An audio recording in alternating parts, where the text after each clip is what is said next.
Timmy, Yeah. it's going to be a quick episode today, my brother. We're going to make it quick.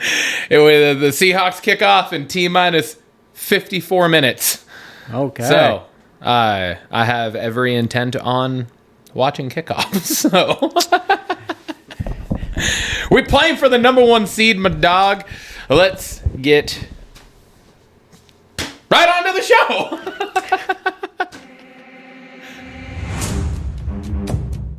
Bourbon, belts, blockbusters.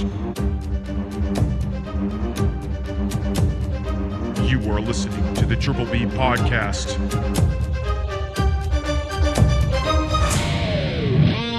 Let's fucking go.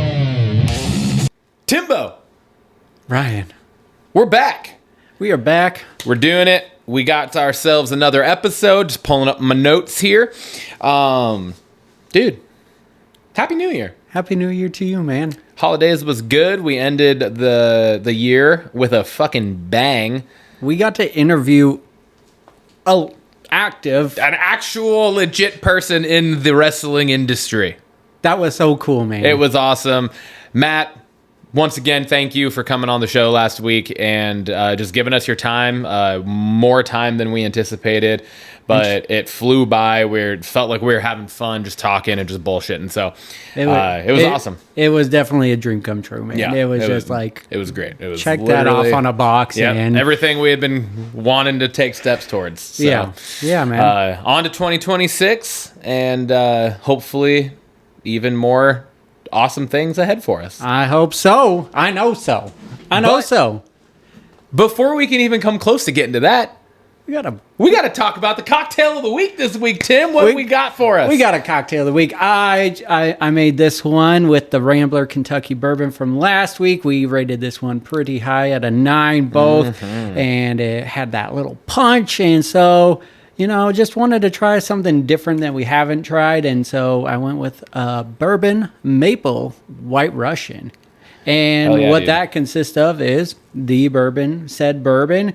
We put in maple syrup. We did a homemade Kahlua made from Brittany Lund. Thank you. And we topped that off with a heavy whip and then sprinkled some cinnamon on there. Let's give this a try. Let's do it. Cheers, dog. Cheers, dog. Now that's the holidays in a cup right there. Yeah, it is. Man. I had a friend growing up whose family, they would make Kahlua every year around the holidays. And, once we got into high school, we'd be over there and they'd be like, okay, you guys can have a little bit, And fuck yeah, it was good. And this just brought me back. I've never had a White Russian though. So this is you just took my White Russian virginity. Thank you for that. Wow. It was pleasant. It was. It goes down so smooth. It captures. You definitely get the Kahlua in there, but that strong bourbon does make its way through. Oh, it's all there, but it's all there so well. It's layered. It's oh my god, and that's fantastic. Yeah, I'm going that's a 10. I'm going 10 as well. Yeah, it's a 10. Yeah, that is a 10, and it's a different kind of 10 though. Yeah. That's the nice thing, This is a kind of drink you just want to drink after a busy day. It's chill. It's mellow. It's nothing but pops it's out. Like if you tried to give this to me in like 5 months from now, I would probably be like, "The fuck are you giving this to me in May?" Yeah, when it starts getting warmer out. Like this isn't the kind of drink I want, like a creamy, heavier drink, because it's heavier. It's literally got heavy cream in it, right? Yep. But fuck, dude, for the holidays and a cold, rainy day, this is nice. Yeah. That is nice. And the Kahlua is really good. Thank you, Brittany. Yes, again. That's fantastic. Thank you. Appreciate that. Well, hell yeah, brother. Appreciate you coming up with a good old drink here. Hell yeah, man. It's going to bring us on over to our bourbon talking points for the day. I guess I should get the clicker so I can move on. You're not used to this. I'm no longer used to being the one that's actually running the show here. We're back at my place today. But yeah, we got Hawk Talk. And boy, do we have some Hawk Talk.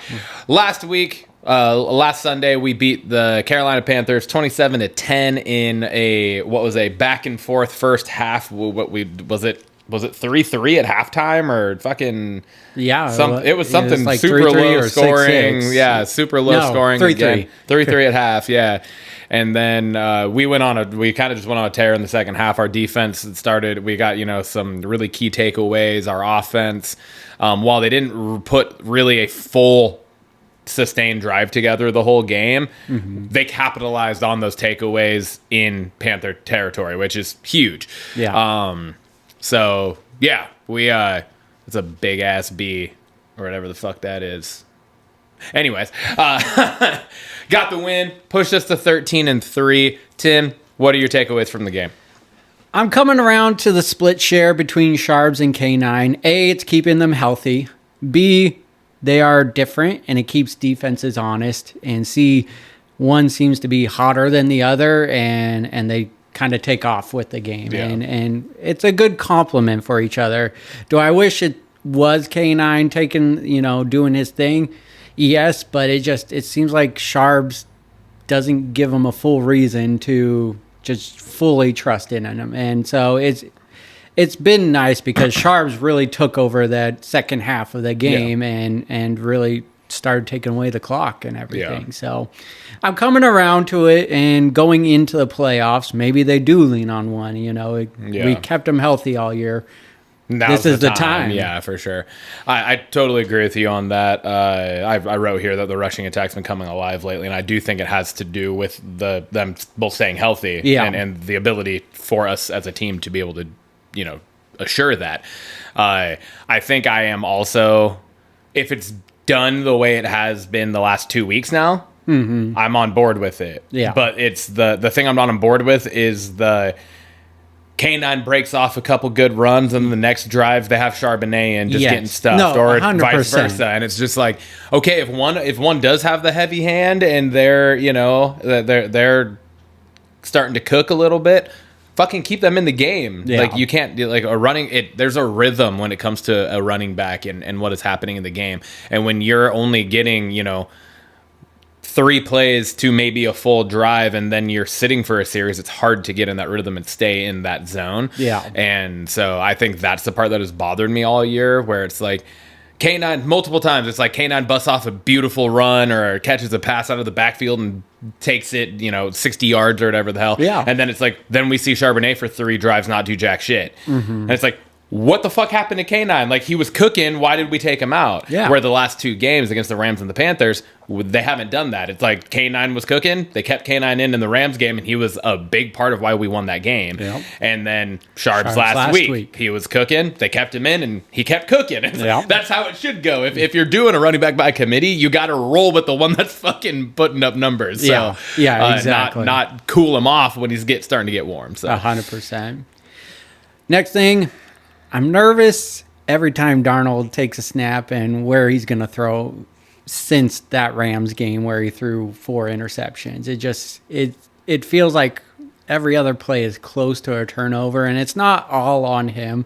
It's definitely a lot to do with the O-line and the defenses we're going against. But I'm getting nervous, and that continued throughout the Carolina game, especially during that first half. So I want to see that cleaned up for sure. Yeah, for sure. I actually, it's funny that both our first 2 points have been like really kind of right in hand with each other. But I'm kind of looking on the other side of it, because I wrote, even in the face of terrible turnovers, Darnold never folds. That's true. And so it's like, I'm not nervous, because he's shown he can turn the ball over multiple times in a game. We can lose the turnover battle. We lost the turnover battle 0-3 and we won the fucking game. Yeah. And it's because no matter what the turnover is or the situation, what caused it, whoever's fault it is, any of that, our defense has the offense's back.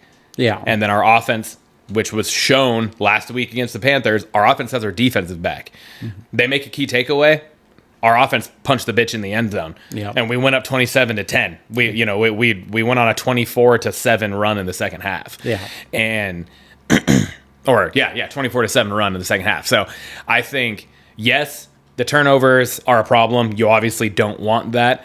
But everyone's been saying since that 4 turnover game against the first game against the Rams, everyone's, well, you start playing against these better teams. Well, guess fucking what? We've been playing against these better teams, and we're on a 6-game win streak right now, even with the turnovers still being there. Yeah. So, no, obviously you don't want that to continue, but I'm not nervous about it. Yeah. Because they've continued to show that it's like, oh, our offense is struggling. Well, guess what? Our fucking special teams, which I also just remembered, Rashid Shaheed was not listed as inactive. Okay. So that's good for a return game because he's been a fucking huge spark plug in our team.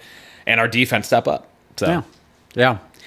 Last takeaway is, and I know it's easier said than done, but I think we just got to get more involved in our wide receiver room. Like he guns down JSN a lot, and I think the defenses have really done a good job of locking him down. He's slowed down quite a bit the second half, and so we need to get like Cooper Kupp, and like I said, I know it's easier said than done. We've had some injuries and everything and all, but I mean, he does come up clutch still, and Cooper Kupp has had some amazing catches as well, but I would like to see more from that.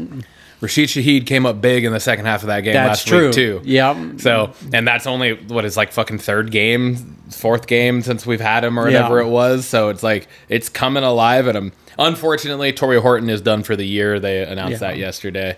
Yeah. So that is a huge bummer because that would have been nice to have Torrey Horton back in that rotation too. But we have Derek Young back also. Got Bobo. We got Bobo. What's the other? Is it Cody White? Oh yeah, Cody White. I don't think he was listed on that either, so I think he's good unless he went to IR. But regardless, yeah.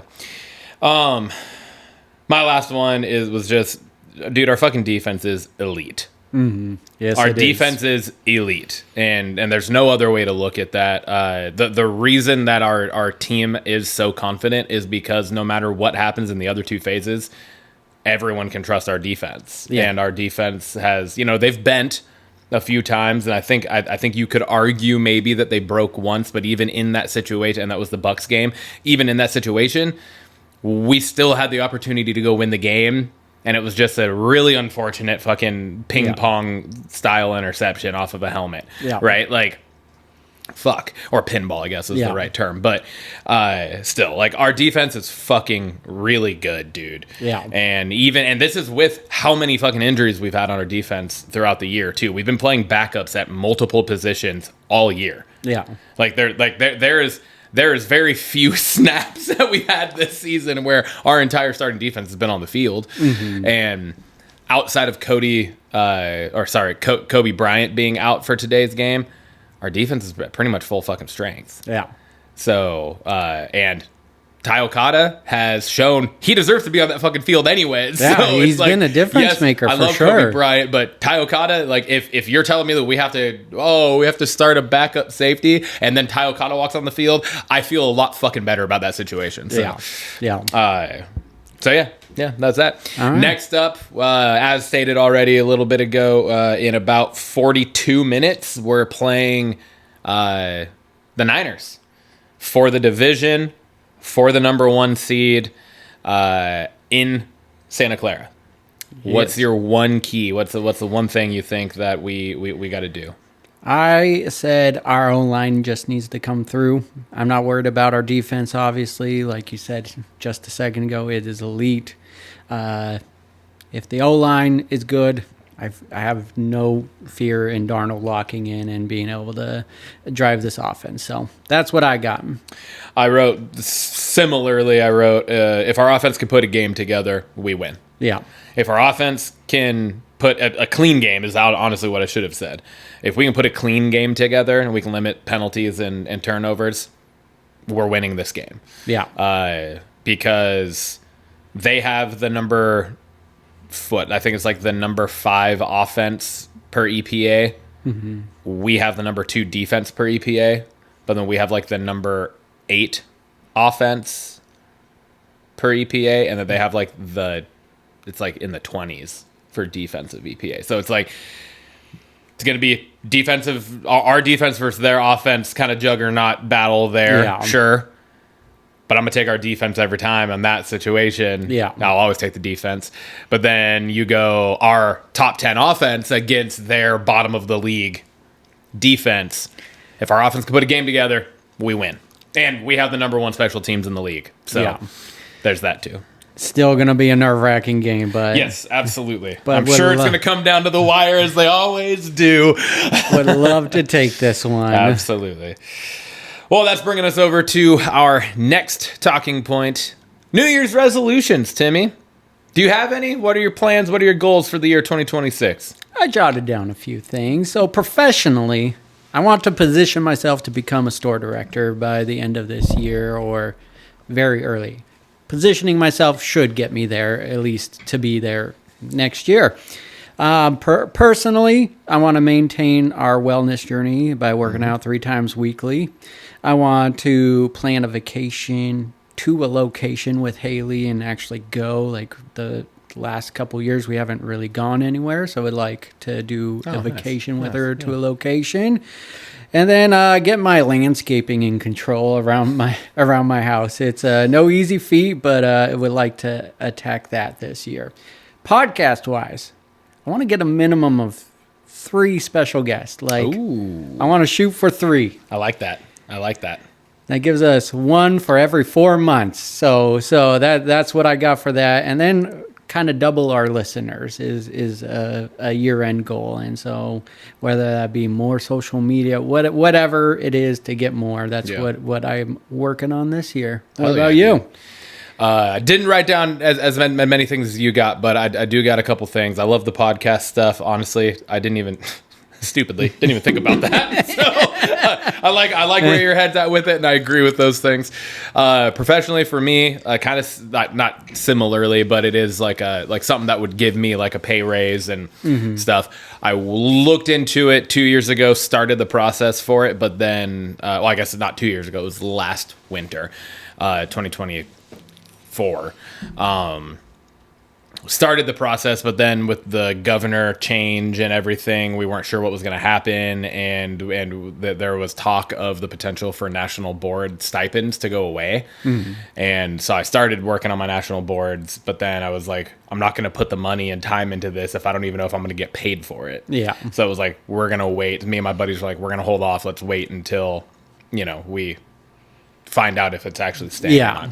They stayed, so I'm thinking this new cycle around, I might actually, I guess it wouldn't be I guess it would be like working on it right now. So maybe I'll probably be looking into starting it in the winter. Yeah. And then it would be for I would get it in 2027. Okay. So, but still, there's that. And then just when it comes to our wellness journey, I said similarly, I want to make sure I'm maintaining that, but I have a new kind of way I'm going to approach it. Because I've just been tweaking things and hurting myself doing what my workouts in the weight room have been. So I'm going to go back to just like my HIIT style workouts, the 2 days a week that I'm in the weight room for school. And then I'm going to kind of transition my focus more to running. And my plan is to try to run 700 miles in the year of 2026. Damn, man. What that comes down to is essentially over 52 weeks, it's like 13 and a half miles a week. Okay. It's a little less than 13 and a half miles a week. It breaks down to like a little under 4.5 miles if I were to run 3 times a week. Okay. So if I were to run 3 times a week, 4.5 miles each run, that will put me over it. Okay. At the end. So, and then that gives me a little bit of leeway too. I know like if I'm struggling a week and I need to only run like a couple miles here and there. Vacation, whatever. Certain things, so I'm going to start that. I'm starting that journey on Monday. Sweet. So, hell yeah, man. So yeah, I thought that was something to kind of give me. I haven't really hurt myself. I've been sore, from running and whatnot, but I haven't really like hurt myself to where I have to take time off because of it. Yeah. So I just kind of want to focus on that. And I feel like that's where I've seen the most like change too when it comes to weight and just like the way I'm feeling and stuff too, is just when I've been like doing a lot more cardio. So I'm going to focus more on that. And I also want to I want to actually, I've said this so many times, I want to actually buckle down. I want to start doing yoga a couple times a week because I know that will just help my body feel better. Yeah, for sure. So hell yeah, man. That's that. And I guess the last thing, me and Lindsay are doing outside of cocktails for the show. I'm doing no added sugar. Okay. And I'm going to try to do that until we go to Leavenworth at the end of February. Because I'm going to get an ice cream when I'm in Leavenworth. I'm not saying no to, I think it's called Whistle Punk ice cream place there. But then after that, then it's like get back on and keep going kind of thing. So just trying to stay away from added sugar and trying to eat just like whole foods, trying to stay away from processed stuff. So all around, just trying to make some more changes to just continue to benefit the wellness body. journey. Yeah, the bod. Bringing us on over to Best. Ding, ding, ding, ding. Tim, what do you want to talk about? Going to talk about Monday Night Raw. I got to talk about that Punk and Braun promo to open the show. I thought it was great. Braun is rising to the moment, and I think that this Punk feud has really helped elevate him. I don't think he's ready to be champion. I'm not ready for Braun to be champion. It would be hella shocking. But this is definitely getting him there a lot quicker than the path he was on at first. So I'm really digging it, man. The promo back and forth, it was just like, I was on the field with Lamar. We're not the same. And Punk is just great on the mic as well, and he just eggs it on, and they had a great back and forth, and I'm here for it, man. I'm excited for Monday Night Raw to see their championship match, because it should be good. I know there's going to be interference and everything, but it should be a solid match. Yeah, for sure. I totally agree with that. I think this was easily the best promo that Braun Breaker's given since the removal of Seth. Yeah. Right? Or just in general, in all honesty. Like, I think this was the best promo he's given that I've seen. They did away with the goofy bullshit antics in this. There was none of the weird take your straps down, put them back on, or take your shirt off for no reason, like just because you're getting all hyped up. Like, there was none of that. It was just straightforward one-on-one promo back and forth. There was no interference in the promo, no attack, nothing. Yeah. That started clean, ended clean. It was across the board. It was solid. Yeah. All right. I got to talk about Gunther. Gunther is definitely getting the big blowout heat from beating Cena. The crowds are hating him, but they need to quickly do something with it, because this is going to get old real quick. To me, it already has, and it feels very New Day when New Day went heel. Yep. They came out, got booed. It was everything they wanted, but did nothing with it. So I'm getting nervous, and I know you already had that apprehension to him winning before he even won. Yeah, well, and that was mainly because it was just like, he doesn't need it. Yeah. It's not actually doing anything for him. Now, I will say there's a part of where I was wrong with that. It has gotten him the most heat he's ever had. Yes. But, like you just said, they can't just float on that. Yeah. Like, it's got to be like, this week on Raw, something needs to happen. Exactly. And like, maybe he's the interference in the fucking world heavyweight. You know what I mean? Like, not that I want that to happen necessarily, but they need to do something to actually just like push this farther. Yeah. And they got to get away from the he's retiring people narrative, because that's just, that's not, he's not the legend killer. I'm sorry. That's already happened. We've been there. We've done that. The person that has been there and done that is still here. Yeah, exactly. So it's not like it's like a super old in the 90s thing that they're just bringing back to life, right? It's just, you got to do something with it, and hopefully they figure that out. Because it feels like they're just grasping at straws right now, not knowing what to do with Gunther. They're just like, just go out there and piss the crowd off, and then laugh in people's face and walk away. Yeah. 3 weeks in a row. Like I said, you can only do that so many times, and or else it's just going to lose its impact. Yep. Next, Vaquer, Bella, and Raquel triple threat match was a super solid match. I really enjoyed it. I think this was the best Nikki Bella has been in the ring since coming back. I liked the ending where Stephanie Vaquer took advantage of Raquel's finisher, pushed her out, and took advantage. Like, she didn't do another move after. It was push Raquel out and then pin Nikki. Nikki whether you like her or not, she's taking a lot of L's for the young stars, as she should. As she should. And I think it's a good thing. I don't think it's not as impactful as Becky taking a loss, you know. Yeah, it's not the same kind of talent, you know, but I still think it's a good thing.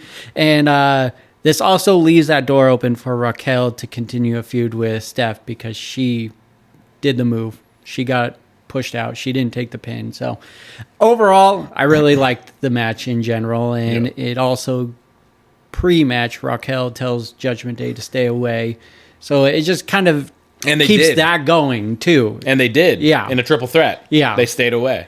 Right. So I think I just huge. I like what's going on in the Raw women's division right now. And that match was solid. Yeah. Super happy, obviously, that Stephanie kept the belt. Because I was nervous. Because I was like, the two, arguably two biggest stars right now in the women's division. I was like, they're going to fuck up both title runs this year in Tiffany Stratton, who we haven't even fucking seen since she lost. And then I was like, now they're going to end Stephanie's after this. And they just they have done nothing but just shit title runs for these two inarguable stars. Like, fuck. And then so they had her win, and I was like, fuck, thank God. But now it's like, okay, we got to move on. We got to get Stephanie Vaquer into an actual fucking feud, into an actual angle here. Not this push and pull between someone who never had it and Raquel Rodriguez, who has the potential, but I still don't think she's there yet. Yeah. So, yeah. And in my banger spot, Usos winning number 9 is so mighty fine. Yeah, man. That's number 9 together. Jay has a couple more because he's won it with Cody and whatnot. But still, number 9 is the Usos. I'm a little bummed that Dragon Styles didn't get to keep it a little longer because they were having banger matches and they were actually defending the titles for once. And so it felt good.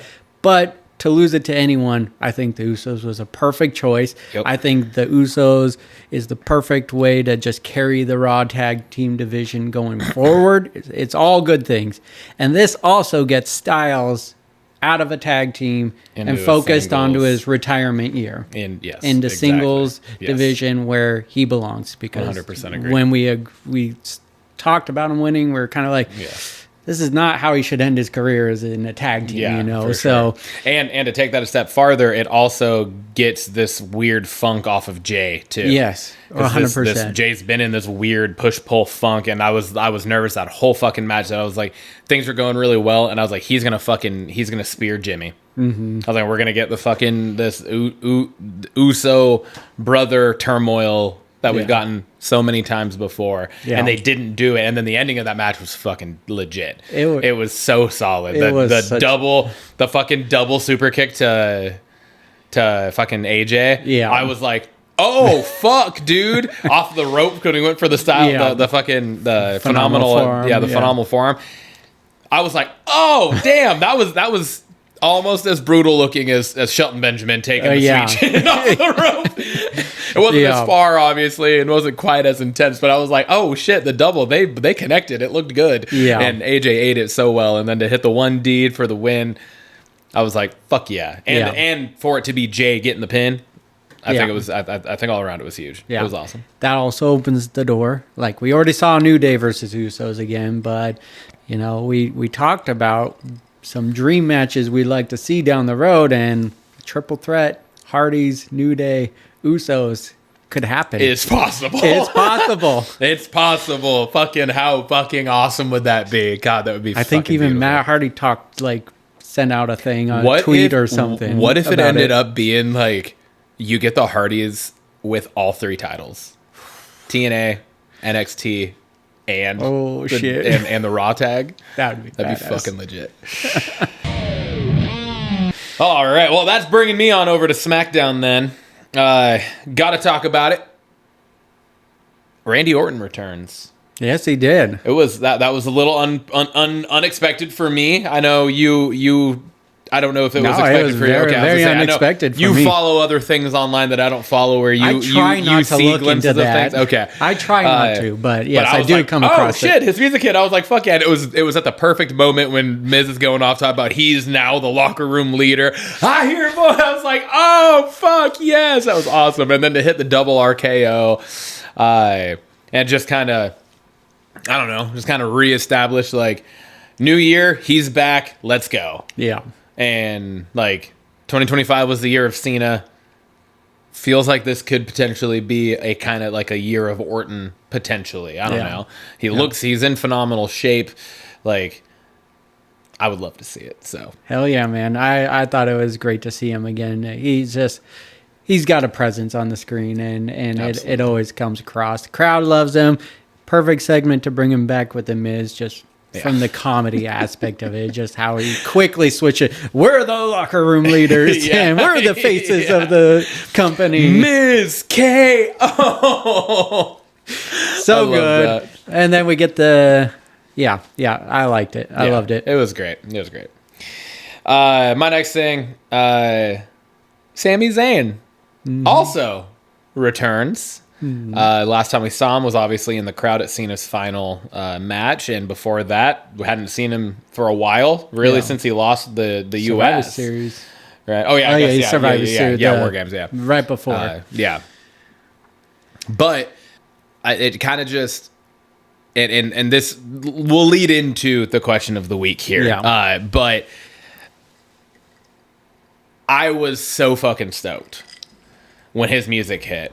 And he came out, and then I was like, oh, fuck yeah, because I love Sammy. Yeah. And he's talking, and he's saying all this stuff. And then he talks about his son, asking him why they call Cena the Never Seen 17. And then he says, well, it's because he's won 17 world championships. And at that moment, I was like, it's starting. Sammy's fucking quest it's on. Mm-hmm. I was like, and this is lining up perfectly for what my prediction was. Yeah. Outside of Seth Rollins injured now and no longer the world heavyweight champion. But my prediction of Sammy potentially headlining WrestleMania, it's actually very possible now. Like, the seeds have been planted, so that pathway has been paved, and it just made me so excited because I was just like, fuck yeah. And then the Trick Willie spot come out, and the promo there was fucking phenomenal. But Sammy's retort to it was even better. The whole thing was Sammy's retort to it was even better. The whole thing was gold. It was great. I'm loving the NXT call-ups. I'm loving that the crowd is knowing who they are. So whatever they've changed, and I think it's getting more WWE people on NXT shows from time to time. It's helping, but it's been great. I love the Trick Williams thing, but Sammy was great. I love his promos. His passion just is bar none on the mic, and for sure. And when he said that, I was like, oh, and I already asked the question of the week. We'll get to that, but I was like, this kind of leans into that. Yep. Well, it was funny because I had literally read the agenda and saw the question last night while I was watching SmackDown. I was like, oh yeah, good question. Or no, I had read it earlier, but then I went back to it. And was rereading it last night. I was starting to put my notes together and was thinking about it. And then that was pretty much when Sammy's music hit. And I was like, it's happening. So. Yeah, man. Hell yeah. My next thing here is just straight up, and we've been back and forth, up and down with this a little bit, kind of feeling stale and whatnot. I think most of, outside of the one kind of qualm we've had with it the last couple of weeks of Cody like searching for him backstage is just kind of annoying and old. But the rest of that whole segment with Cody and Drew cooked. I thought it was great. Cody comes out, he's given his little spiel, and then Drew comes on, and Drew is he's perfect. He's fucking perfect in all of this. Forces Cody to get to the back. Drew, does a little Wile E. Coyote action on him or I guess Roadrunner action on him out into the ring. Yeah. And then the lighting of lighting the picture on fire, dropping it in the garbage can. I thought it was gold. Yeah, man. I really did. And we knew we were going to get the basic straight up wrestling matches, the first stage of hell, which is fucking boring and stupid, I think. Make that one the Falls Count Anywhere, then make the second one something more intense, and then make the last one a steel cage. Yeah. I was hoping, because he said old school steel cage match, that it was going to be straight up escape or nothing. Yeah. Yeah. But they didn't say that. So Yeah. I assume it's still going to be able to do a pinfall or submission inside the cage, which Yeah. is stupid. But or go out the door. yeah, or go out fucking doors. Ask Jesse Ventura how he feels about that. No, Drew McIntyre is carrying this feud like since the beginning, Yeah. and he just does not miss. He is so good as a heel, and it probably won't happen, but I really want him to win the title. He fucking needs to win the title here. I want him to win the title so bad. He needs to, because then it gives the opportunity for the Sami Zayns, for the Trick Williams, which I guess Trick kind of came off as a heel. Yeah, character. I think he's gonna be the Yeah, heel. but still, I don't know. I just Yeah. like people cheering for Trick Williams, right? Yeah. So it like kind of gives you that opportunity. The Ortons returning, Yeah. like all of these things kind of sets the opportunity when you have a heel champion Yeah. to be able to do. I mean, this. Cody right now is giving off Roman vibes. Like you can know who can beat him, who can't.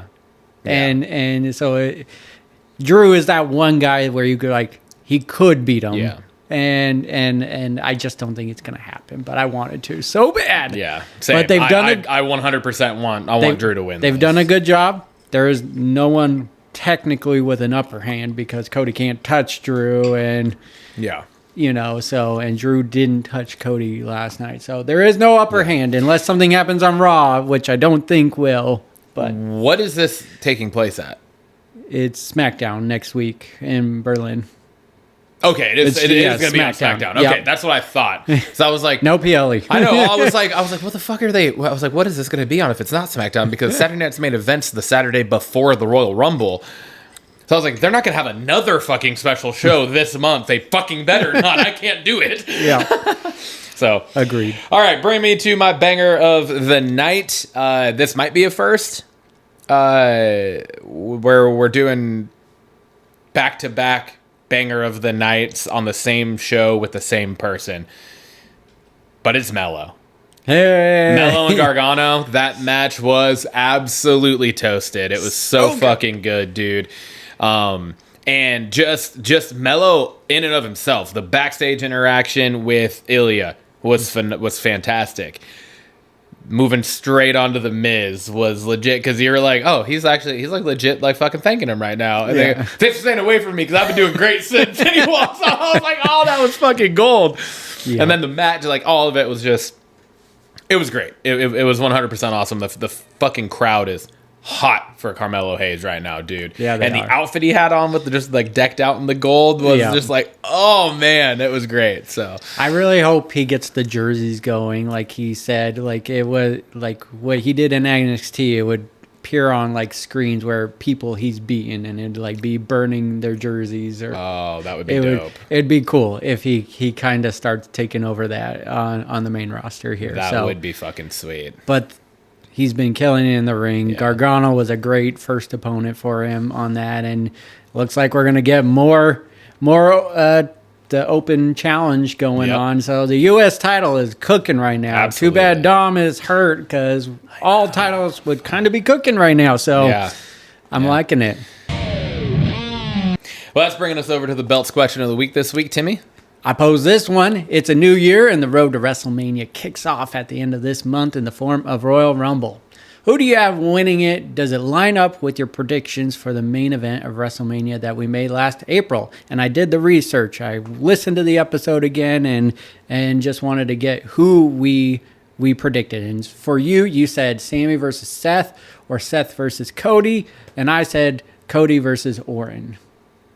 Does that line up with who do you have winning the Rumble? I already pretty much answered the question. Yes, you but did. Yes, it does. I'm sticking with my gut here. I'm going with Sammy, especially after the return and the promo that he gave.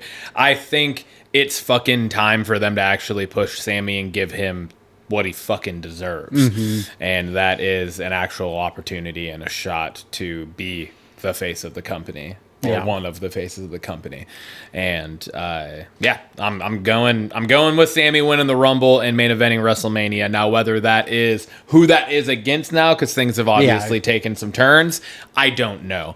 But I want it to be Sammy. Yeah. I want it to be Sammy.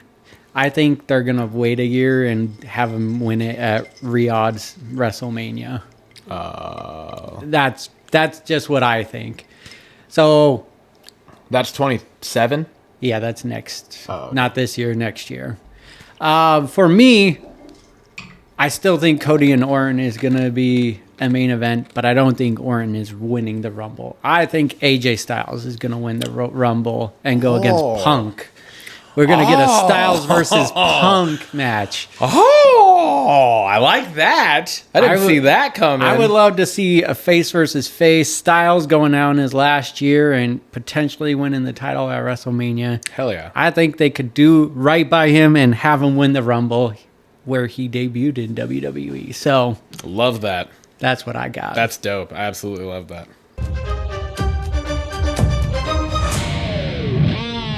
That's going to bring us on over to Blockbusters! Action! Bring us on to our focus features. Timmy, you're up first. We got Shrinking Season 3 coming out in the end sure of this fucking month. do. I watched the trailer for this, and I read about like when they first posted it before I even looked at our agenda, and I didn't even try. So as soon as I was watching the trailer, I was like, Tim already has it on. I was like, I'm not even going to try to put it on. And sure as shit, I opened it just to check. You had it on. I was like, for you, I feel like you had like a fucking alarm set on your phone for when the release date of this was, and you woke up at like 1:30 in the morning to watch it and put it on or something. I knew that I was like, I have no shot. It's already on there. I'm so ready for this show. It's one of my absolute favorite shows. Absolutely. Same. It's the happiest, like, you just have happy feelings, but it also punches you right in the gut. Yes, it does. Kicks you in the nards. It has every regular basis. Every feeling, but with like a clown face on. Yeah. Like it kicks you in the nards, you know? Yeah. And then it hands you an ice cream cone. Like, Exactly. Yeah. But to remind people who haven't seen this, or you know, the synopsis is a grieving therapist starts to tell his clients exactly what he thinks. Ignoring his training and ethics, he finds himself making huge changes to people's lives, including his own. The cast is Jason Segel, Harrison Ford, Brett Goldstein, Krista Miller, Jessica Williams, Luke Tenney, Michael Urie, Lukita Maxwell, and Ted McGinley. The release date for this new season is January 28th of this year, and it's going to be on Apple TV. I can't recommend this show enough. I know Lindsay really enjoyed it. yes, and I got to get on her about finishing season 2. She still hasn't fucking finished it, so that we can watch season 3 together. I'm so ready to just rewatch the show. Yeah. To get caught up again and watch the third season. Absolutely. All right, my focus feature is the MCU's Wonder Man. It is their next project that is debuting here at the end of this month. The synopsis is, aspiring Hollywood actor Simon Williams is struggling to get his career off the ground. During a chance meeting with Trevor Slattery, an actor whose biggest roles may be well behind him, Simon learns legendary director Von Kovac is remaking the superhero film Wonder Man.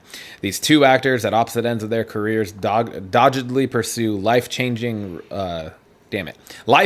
roles in this film as audiences get a peek behind the curtain of the entertainment industry. The cast of this is Yahya Abdul-Mateen II, Ben Kingsley, and Arian Moayed. The release date, again, is at the end of this month. It's the 27th, and it will be out on Disney+.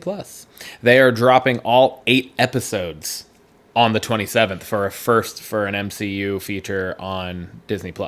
That's We're wild. dropping all 8 episodes at the same time. And I'm reading, there's comments where people are like, this means they have no confidence in this show. And then there's other people that are like, this is like an ultimate confidence thing. Like they're dropping it all at the same time. Like they don't care about the build up. Binge it. Yeah, they don't care about the build up from episode to episode keeping you hooked. They're just like, they're dropping it all. So I'm like, I don't know. I thought the trailer looked fucking fantastic. It was funny part. I mean, Trevor Slattery, Ben Kingsley's Trevor Slattery is back for the 4th time.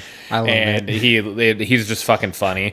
So, but I don't know much about the character of Wonder Man, so everything I'm seeing and whatnot, I'm just like, oh, this is fucking cool. Yeah. But it's like the powers, everything I've read in the comics at least, like he has the potential to be a Captain America Type equivalent Yeah. type character. Whether that's good or bad, I know there's a lot of, tug of war and push and pull within himself when it comes to some of that stuff. So, Yeah. But yeah, what'd you think? I thought the trailer was great as well. I'm really excited about this one. I like the little nod, whether it was on purpose or not, but it was talking about superhero fatigue in the trailer. And I'm like, that's kind of on the nose, and that was purposefully done. Yeah, and I'm pretty sure this has been filmed for quite a while, right? And yeah, I think it's been filmed for a bit. Yeah, yeah, and so I think when it did film, it was definitely more so on the nose than it is now. I think it's coming back around, obviously, with Doomsday on the horizon, the new DCU and stuff. And just the cutback in the amount of things that have been coming out now over the last year. We've only had a handful of MCU projects. Yeah. Where from 2020 to 2023, it was like we were getting like fucking 9 things a year between movies and TV shows. It was just like, fuck. Like this year, we're getting this, Daredevil, Spider-Man, Doomsday. Yeah. That's it. Yeah. Right. So. Hell yeah, man. I'm really excited for this and just kind of see how they tie this into the MCU going forward. Yep. All right, let's bring us over to What's in the News? What's in the news? The news here, we got just a couple things. Yeah, just a few. We had the actual teaser trailer release for the Malcolm in the Middle reboot. Dude, I'm pumped. The trailer looked fucking it captured great. everything perfectly. from Malcolm in the Middle, but in a new way. Yes, in adult, grown-up ways, right? Like, oh my god, it was great. So, and the characters look exactly the same, just older versions of themselves. And just like the way they carry themselves, that all they haven't missed a beat. So it's awesome when you see that, because you see these things go for so long. It's been 19 years since the finale. Yeah.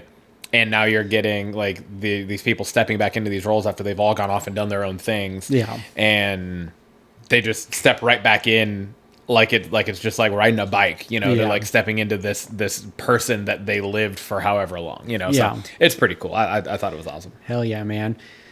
I wanted to talk on the success of Stranger Things releasing the final episode in theaters. I know you were really excited about this final season. I'm not quite there yet to be excited with all y'all, but I read a cool article on Deadspin about the success of it being released in theaters and what it could mean going forward. And what that was 2 days prior, they released some numbers saying 1.1 million tickets sold for this release. And all that money, it was like $20 concession tickets, went straight to the theater. So it's not Netflix capitalizing. This is just money for the theaters, which is a huge thing. And I'm sure I think the article talked about wanting to do this more often with some of the things getting released. But it's a good sign for the theaters and everything, and just being able to do that. And then it was just, I think they were just talking about it. It succeeded 25 million on the one release night for it. So just really exciting for that. Yeah, it's awesome. It was a 2-hour long episode, so it makes sense that people wanted to go see it in the theater because it was feature length, man. Yeah, and fuck. God damn! Between episode 7 and episode 8 of this final season, I think I cried more times than I did watching Shrinking. Oh damn! Hell yeah! Like, not as emotional necessarily, but holy shit, I was like definitely tearing up and whatnot. So, and last talking point here on the news is we got the next teaser for Doomsday, and it came in the form of Thor. What did you think of it? I think it was right in line with the first one, and there's a clear parental, paternal situation taking place here, and maternal, obviously, with the end of Fantastic Four. So there's something with these kids, related to what. Oh, Doom that's has true. Going There on. was a kid in this one as well. Yeah, it's Love. It's his adoptive daughter. It's Gore's daughter. Why did I And not? that's the entire trailer. I know. It's him Yeah, I know. praying to Odin to give him the power to be able to come back to love. Man, why didn't I? I did not connect the dots on that. Thank you. Yeah, you're Thank you, welcome. podcast. Yeah, man. Yeah, So, man. I love the little like teasers that they're releasing. It's adding stakes to Doomsday very nicely. So really pumped for that. Bringing us over to our special segment of the week this week. It is the first episode of the new year, which means we're doing Blockbuzzin, talking about a movie that garnered some buzz throughout its, the production of it, throughout the marketing, throughout the release. And that movie that you chose specifically for this week is One Battle After Another. One Battle After Another. It's buzzing because it got a star-studded cast. Yeah. Sean Penn, Leonardo DiCaprio, and so on and so forth.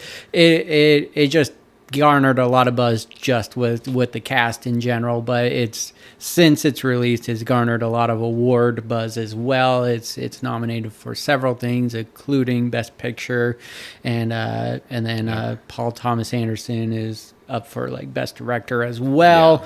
Yeah. So that is why it's buzzing. It's a long ass movie. I can 2 tell you hours that. and 49 minutes. Yeah, dude, it was long, or 43 maybe, or something like that. But still, yeah, it was a long movie. But I watched it today. Oh wow!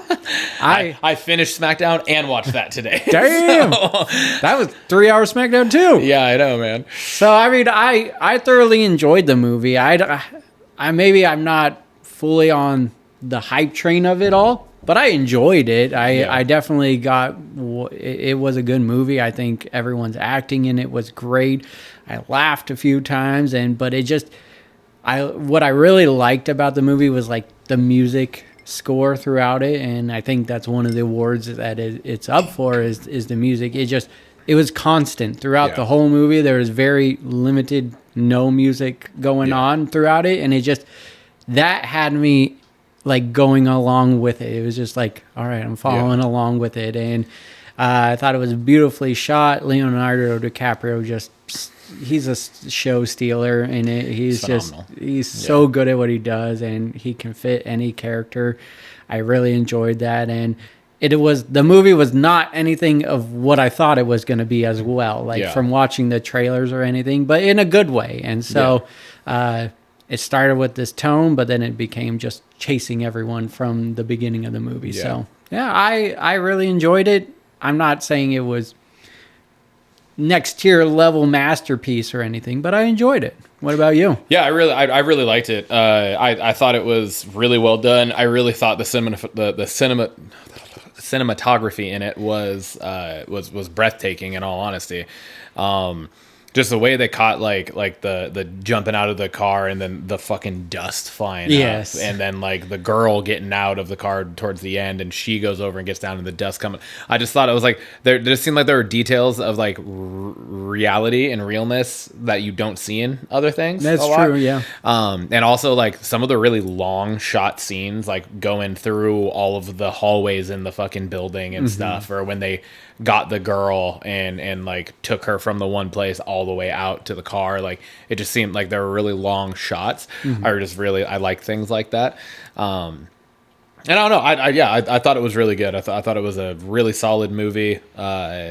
It like you said, long, but I watched it in one go all today, and it didn't feel long. Yeah, no, 100% agree with that. I had to pause it at one point to help Lindsay load Lainey up in the car, and I was like paused it, and I was like, oh shit, I'm halfway through already. I was like, fuck, okay, yeah, cool. I was like, I was at an hour and 38 minutes or something like that. I was like, oh shit, cool. That didn't feel like it was that long, because I mean, like it's kind of done in parts. It's almost like a play. To a point, right? So, I really liked it. I thought it was good. I would definitely recommend watching it for sure. Can we talk about Sean Penn and just how phenomenal he was? I almost didn't recognize him. He killed his role in that. Yeah, so fucking good. All right, moving us on to the Blockbusters question of the week. Once again, Timmy. Following suit, it's 2026. what is the movie or movies and show you're most excited for? This can be plural. It's not a long answer. So if you got multiple you're excited for, let me know. But it cannot be Doomsday, MCU, and I cannot say Scream 7. Yeah, you said can't be Avengers. I already knew that. I also took Spider-Man off the plate for it as well for me. Yeah. And I went with two completely unrelated things. I said, because I was like, they're both very different, and so I'm excited for them in different ways. So I have both of them. Project Hail Mary. Oh yeah. It's another interpretation of The Martian. That Matt Damon did a couple years back, but this one's with Ryan Gosling and whatnot. And I think this one looks like it's going to be better to me. I didn't really care for that one, and like the trailers and stuff for it, and I was just kind of like, all right. Yeah. This one, I'm like kind of hooked on it. Like, all right, fuck yeah. And then the other one is The Hunger Games: Sunrise on the Reaping. The trailer for that looked so fucking good. I wish you could have been on that episode for us to talk about it. But it looks phenomenal, and I loved the original 4 movies. Not a reader, didn't read the books. I'm a watcher, so I like the movies. And so I'm very, very much excited about this. Yeah. What about you? I got a few, but Crime 101, it was the one with Chris Hemsworth and Mark Ruffalo. That trailer was so good. I'm really excited for that. And then Send Help with Rachel McAdams and the next Sam Raimi movie. Yeah. Just seeing her in that role was so creepy and everything. So yeah. And then for show, this was a recommendation you gave on our show, but His and Hers, that Netflix show. Yeah. Just the trailer sold John me on Bernthal that. And yeah. Looks so solid. So I'm really pumped for those things. But 2026, there's a lot of things on the docket coming out, man. So it's gonna be a solid movie year. We're gonna find ourselves at the cinemas a few times, I'm sure, throughout this year. So that's another goal I would like to do this year. Get to the cinemas more. Yeah, for sure, man. Well, episode 83. Cheers, dog. All right, cheers, dog. 2026.